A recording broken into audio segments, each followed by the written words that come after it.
ইরানের হাতে আছে এমন এক তুরুপের তাস যা বদলে দিতে পারে ইসরায়েলের মানচিত্র। এমন এক অস্ত্র যা আটকানোর ক্ষমতা এখনো হয়নি ওয়াশিংটন বা তেল আবিবের। ফাত্তা-2 হাইপারসনিক ক্ষেপণাস্ত্র। আর ইরান যদি ইসরায়েলে কোনো শহরকে লক্ষ্য করে এই মিসাইল ছোড়ে, তাহলে সাইরেন বাজানোরও সময় পাবে না দেশটি। আর আগেই গাজায় পরিণত হবে ইসরায়েল। কেন এতটা শক্তিশালী ইরানের এই অস্ত্র? কেনই বা এখনও এটি আটকানোর উপায় খুঁজে পায়নি যুক্তরাষ্ট্র? মধ্যপ্রাচ্যে চলমান যুদ্ধের প্রেক্ষাপটে মার্চ মাসের শুরুতে ইরান তাদের সর্বাধুনিক মারণাস্ত্র ফাত্তাহ-2 হাইপারসনিক মিসাইল মোতায়েন করার দাবি করে বিশ্বকে চমকে দিয়েছে। ফরাসি ভাষায় ফাত্তাহ শব্দের অর্থ হল বিজয়দাতা বা বিজয় আনয়নকারী। আর এই মিসাইলের ক্ষমতাই বলে দিচ্ছে যে এই নাম কতটা যুক্তিযুক্ত। বর্তমানে সামরিক বিশ্বে এই ক্ষেপণাস্ত্রটি আলোচনার কেন্দ্রবিন্দুতে থাকার মূল কারণ হল অবিশ্বাস্য গতি এবং লক্ষ্যভেদী সক্ষমতা, যা প্রচলিত যুদ্ধরীতির সংজ্ঞায় বদলে দিয়েছে। বিবিসি ও উইয়ন নিউজে প্রকাশিত প্রতিবেদন মতে এই ক্ষেপণাস্ত্রটি মার্ক 15 অর্থাৎ শব্দের চেয়েও প্রায় 15 গুণ বেশি গতিতে বা ঘন্টায় 15,000 কিলোমিটার বেগে লক্ষ্যবস্তুর দিকে ধেয়ে আসতে পারে। ইরান থেকে ইসরায়েলের দূরত্ব প্রায় 1600 কিলোমিটার। হাইপারসনিক ফাত্তা-2 মিসাইল ছুড়লে তা ইসরায়েলে পৌঁছবে মাত্র 4.5 মিনিটে। ইসরায়েলের শহরগুলোর মিসাইল সাইরেন সিস্টেম কার্যকর হয়ে সতর্কবার্তা দিতেও 5 মিনিটের মতো সময় লাগে।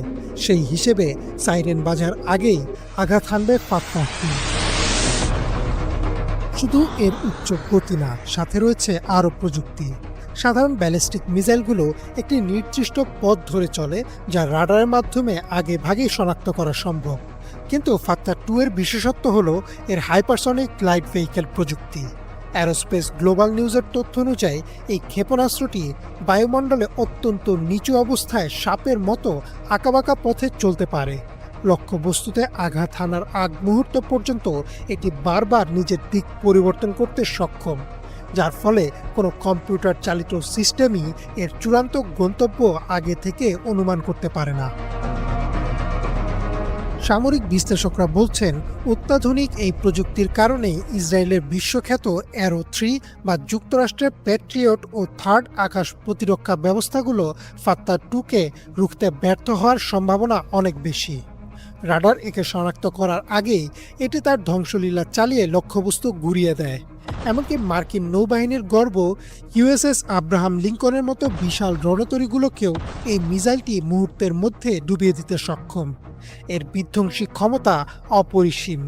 এটি কয়েকশো কেজি ওজনের উচ্চ ক্ষমতা সম্পন্ন প্রচলিত বিস্ফোরক বহন করতে পারে, যা দিয়ে সুদৃঢ় বাংকার বা পুরো একটি সামরিক ঘাঁটি মুহূর্তেই ধূলিসাৎ করা সম্ভব। যদিও যুক্তরাষ্ট্র ও ইসরায়েল যৌথভাবে পরবর্তী প্রজন্মের রাডার সিস্টেম নিয়ে কাজ করছে, কিন্তু অদূর ভবিষ্যতে এর কার্যকর হওয়ার সম্ভাবনা খুবই ক্ষীণ। যুদ্ধের মোড় পরিবর্তনের ক্ষেত্রে ফাত্তা-2 একটি গেম চেঞ্জার হিসেবে আবির্ভূত হয়েছে। ইরানের এই সক্ষমতা প্রমাণ করে যে পশ্চিমের উন্নত আকাশ প্রতিরক্ষা ব্যবস্থার একটি বড় সীমাবদ্ধতা রয়েছে। এখন প্রশ্ন উঠছে, ইরান কি তবে ইসরায়েলকে গাজার মতো এক ধ্বংসস্তূপে পরিণত করবে?